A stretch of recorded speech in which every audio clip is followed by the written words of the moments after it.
All right, without much further ado, that they actually observed in watching the Seinfeld episode.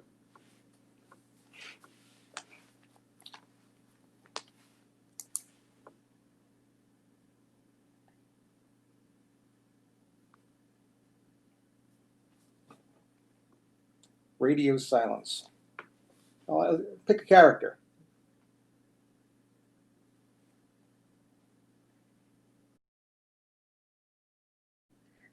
In this episode, I haven't watched Seinfeld before, so the character who's like balding, is it Kramer? That's George. George. So he, one of the artists, I guess his character is preoccupied with like sexual thoughts and wanting to have sex, and when he's unable to because the person he's seeing has a sexually transmitted infection, he stops having sex and suddenly becomes this genius and like unlocks this hidden potential that he. So let's say hypothetically, George presented to anyone who is with us this morning with some form of so that what's going on behaviorally is impairing his function. What are some of the things that come to mind in terms of what you might discuss with George as to a diagnosis?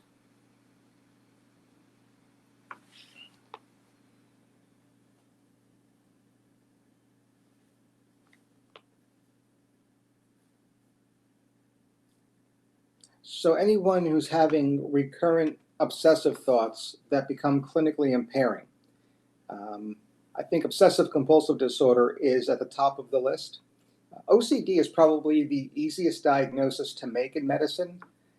If you ever forget what defines obsessive compulsive disorder, you really just need to look at the actual title of the page and the title of the illness. Individuals with OCD have clinically impairing obsessions and or clinically impairing compulsions. Obsessions being thoughts that are intrusive, compulsions being ritualistic behaviors that the individual feels compelled to act out so as to alleviate anxiety. Right. So anyone who has obsessions or compulsions and is asking for help likely is struggling with obsessive compulsive disorder, and it really is that straightforward. Now, when I say straightforward, I mean in terms of diagnosis. I mean in terms of picking it up on an exam. Certainly, the treatment of this condition is far from straightforward. It's very complex, and we have to remind ourselves of the defense mechanisms that individuals struggle with that become maladaptive that need to be addressed. And upon discussing these defense mechanisms, we're reminded of how incredibly complex this condition is, despite its ease of diagnosis. So, generally speaking, what is a defense mechanism? We probably should discuss that first. It's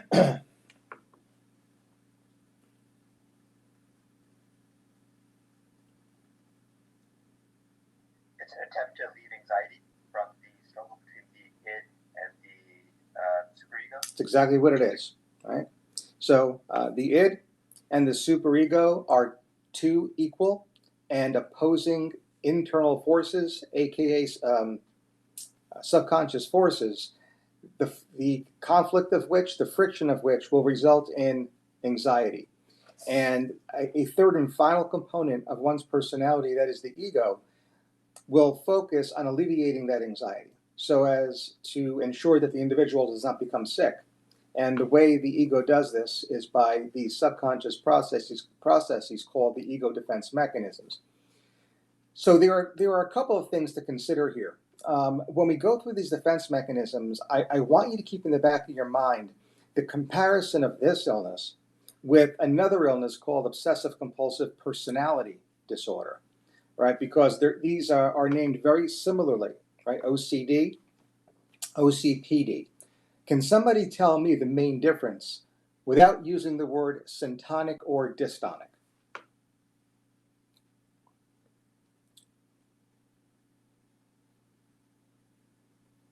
So one of the big differences, I believe, I can tell you between the two is the awareness of the kind of obsessions and compulsions that are going on. And the personality disorder, I believe, the person is going to be unaware. But in the in obsessive compulsive disorder, OCD, the person will not be, or the person will be aware. Right. So awareness or insight may in fact differentiate. But in 2013, the American Psychiatric Association looked at the clinical literature, and the current literature actually didn't support that. And the result of that was that in 2013, with the publication of the DSM-5, excuse me, the task force put in qualifiers for OCD, including good insight, poor insight, no insight. So an individual may present to you with obsessive compulsive disorder with no insight, which would, of course, for lack of a better word, even things out with obsessive compulsive personality. There's actually a much bigger, I think, much larger thing to look for when you're looking at these two illnesses that readily differentiate them. And that is that if you describe them, they really describe completely different behaviors. I just told you that obsessive compulsive disorder is defined simply through through clinically significant obsessions and or compulsions. You need one, the other, or both.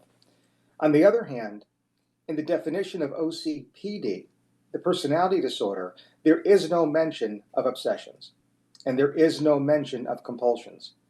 Obsessions and compulsions have no place in defining or describing obsessive compulsive personality. So then the question then remains, well, it's two questions I want to bring up now. If that is the case, what disorder?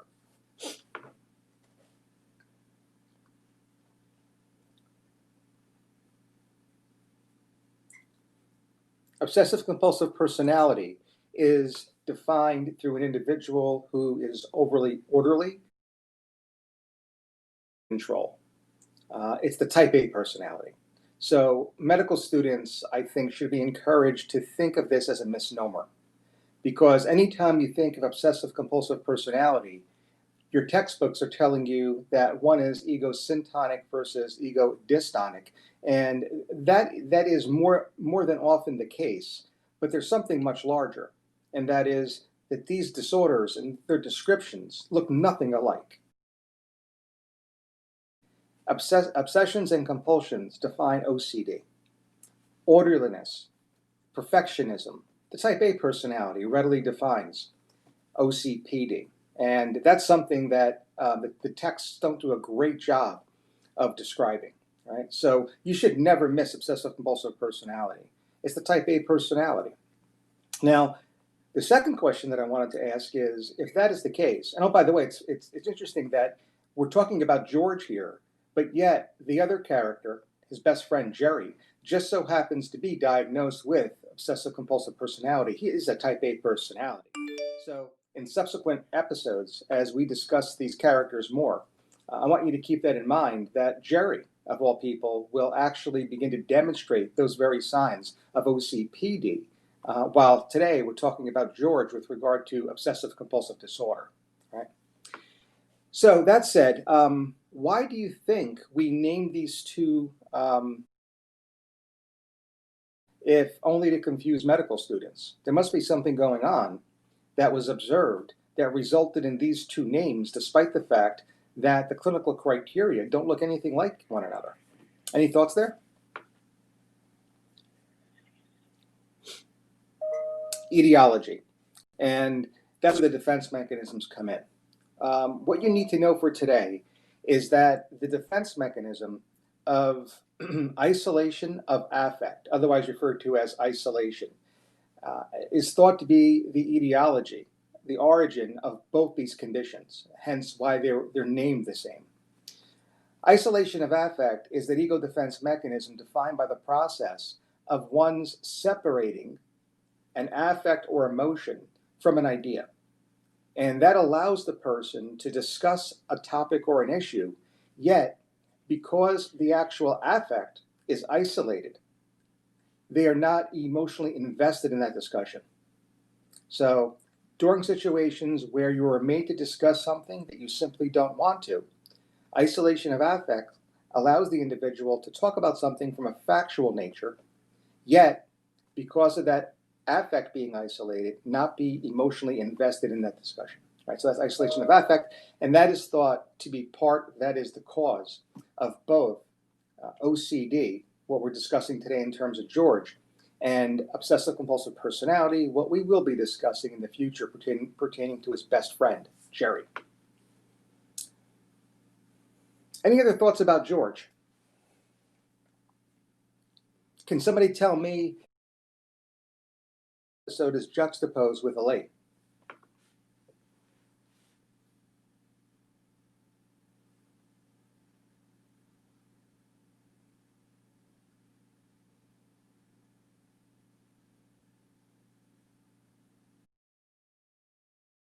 I would say with Elaine, it was kind of the reverse abstinence. You know, she was more eager to have sex as opposed to George, and she got subsequently dumber, I guess, because of it. Yep, it's her words, right? So we have George actually having an increase in intellect, perhaps IQ, where the exact opposite happens to Elaine, who actually, due to her abstinence, has the opposite effect, the opposite outcome of George. What's interesting here is that what's happening with both these characters in terms of their transient or immediate outcomes is metaphorical for another illness that used to be incorporated into the definition of obsessive compulsive disorder.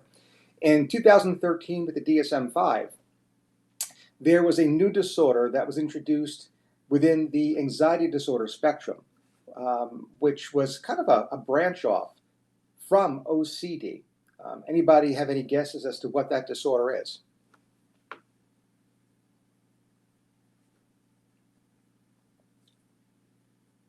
Hoarding disorder. Okay? Hoarding disorder and hoarding itself was a diagnostic criterion of OCD up until 2013. With the publication of the 5th edition of the DSM, hoarding disorder became its own freestanding mental illness. And hoarding disorder actually has two qualifiers, two specifiers. One is that the individual simply accumulates, and the other one is that the individual simply accumulates.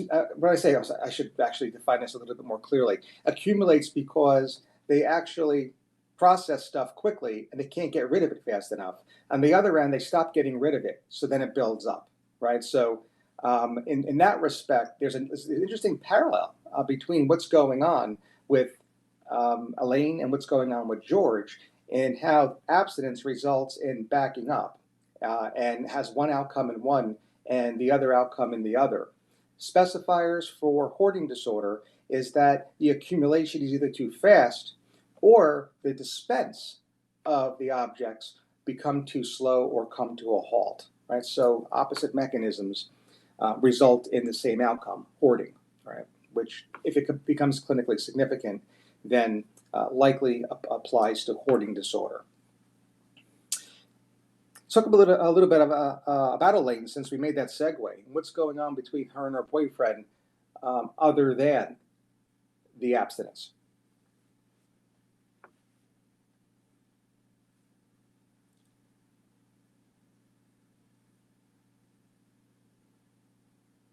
No countertransference when he was studying for his exam?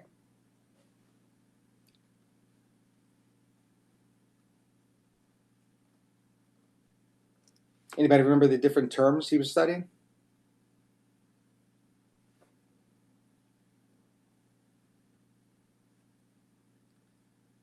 In clinical practice, especially psychiatry, when might one see the combination of hypokalemia and metabolic alkalosis? Believe it or not, acid-base disturbances is something that even the psychiatrist has to remember. that combination may be seen in conditions in which individuals are self-inducing vomiting. Okay, so what's your differential here? Anorexia? Yeah, right. So anorexia nervosa has two subtypes, right? So one is binging and purging type. The other one is restricting type. You are less likely to see, much less likely to see, that acid-base disturbance in restricting type. Restricting type constellates with regard to other signs that are consistent with this subtype of anorexia. Individuals with anorexia nervosa, restricting type, often have co-occurring personality characteristics, if not disorder. And in that light, obsessive compulsive personality is a very, very common co-occurring disorder with the restricting type. On the other hand, the binge eating and purging type, the type or the subtype that is likely or may in fact have co-occurring metabolic alkalosis with hypokalemia, is also constellating very frequently with other signs and symptoms, and therefore has a high comorbidity with other disorders. Here, the focus primarily is on the cluster B personalities, borderline personality being but one example. Because of the impulsivity, other signs of impulsivity, other illnesses defined with impulsivity, including substance use disorder, may also be consistent with the cluster B personality. So again, it is very important for medical students to remember that this condition of anorexia does in fact have a subtype that the individual is defined, or the subtype itself is defined through binging and purging behaviors. Because there's another mental disorder, actually it's two others, that are also defined through binge eating and purging. One is bulimia, and the other one is binge eating disorder. The differentiation of bulimia from anorexia is largely from the fact that individuals with anorexia have a fear of gaining weight or being overweight, despite being underweight. And if you remember that as the defining quality of anorexia, you'll also then be reminded that individuals with bulimia have no fear. That fear is just absent, it's not part of the diagnostic criteria. And individuals with bulimia are not underweight. So both parts of that sentence, that fear of gaining weight despite being underweight, readily help define bulimia, in which the fear is absent and the individual is not underweight. Most individuals suffering from this illness, bulimia, are of normal weight or they can be overweight. Yet, the binge eating and purging is still a compensatory behavior, and it compensates for poor body image, and that is shared with anorexia. Okay, so distorted body image defines both of these eating disorders, and the binge eating and purging behavior of bulimia is a form of compensation for that poor body image, that distorted body image. Okay. On the other hand, binge eating disorder has no distorted body image as part of its diagnostic criteria. Therefore, it readily differentiates from bulimia in that the binge eating and purging, while clinically significant, is not a form of compensatory behavior. Okay, and I think that's the easiest way to help differentiate between these three types of eating disorder, especially for your shelf exam, especially for an exam.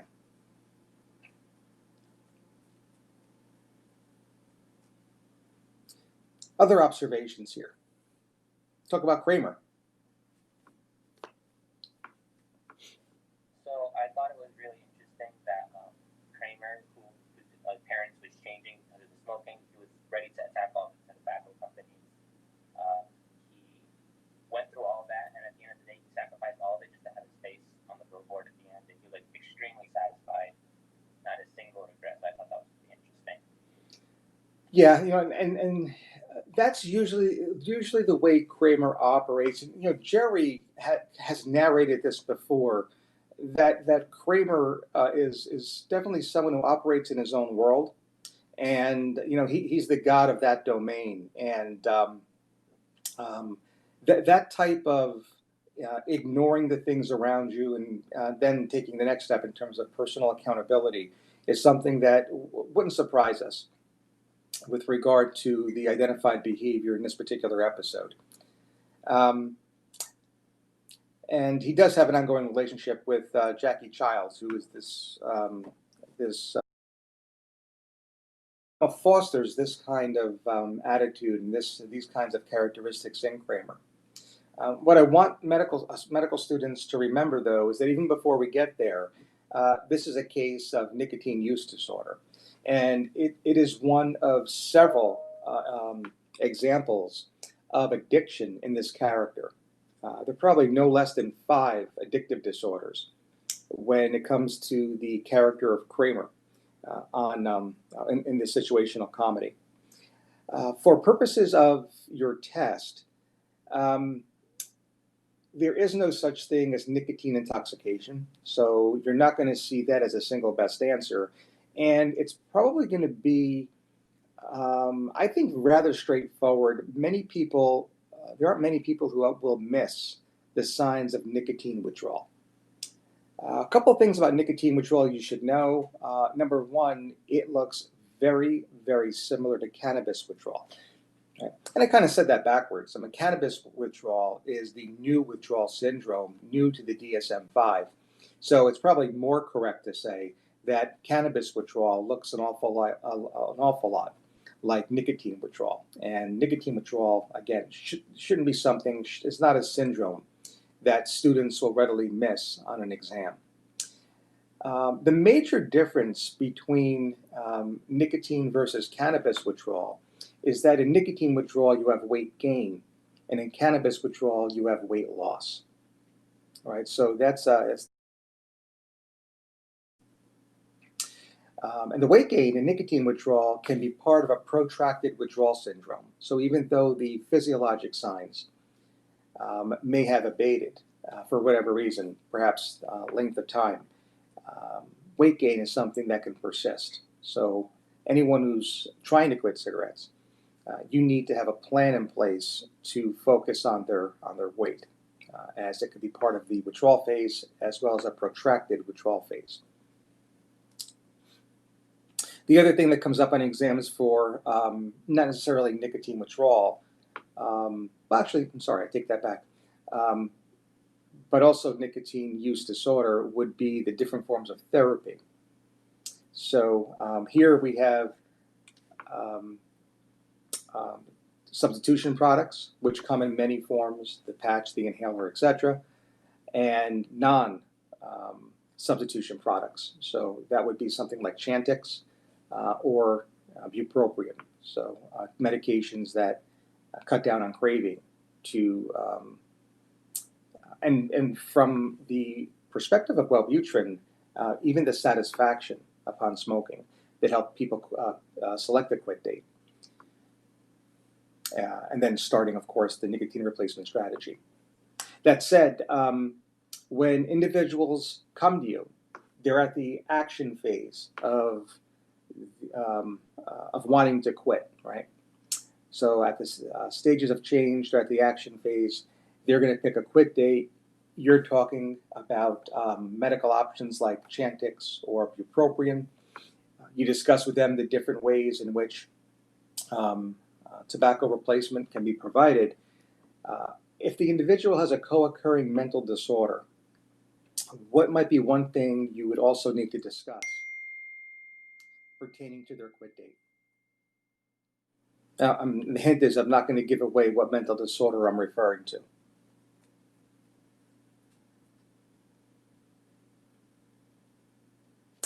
What if it were a mental disorder within the psychotic disorders chapter?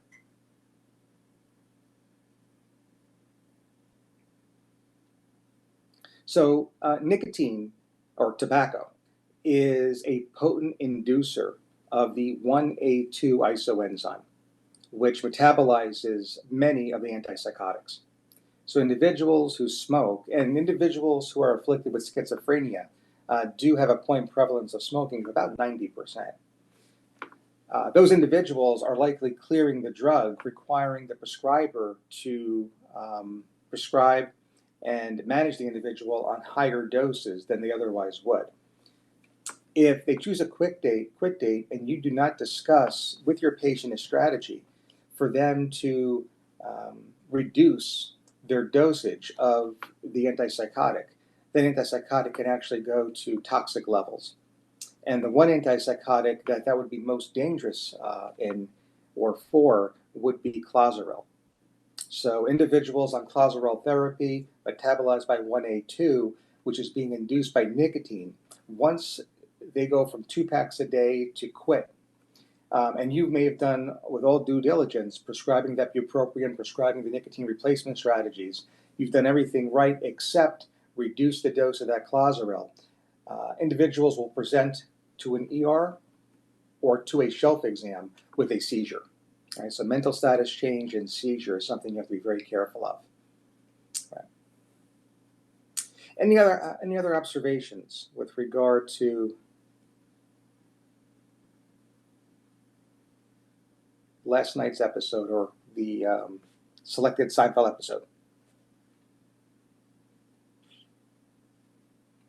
All right, if that does it, again, I think the one substance that this episode certainly focuses on for us is tobacco, is nicotine. Many other signs and symptoms of mental disorders and other characters beyond Kramer as well. We'll stop it here, and I will see everybody for rounds at around 9:30. Take care.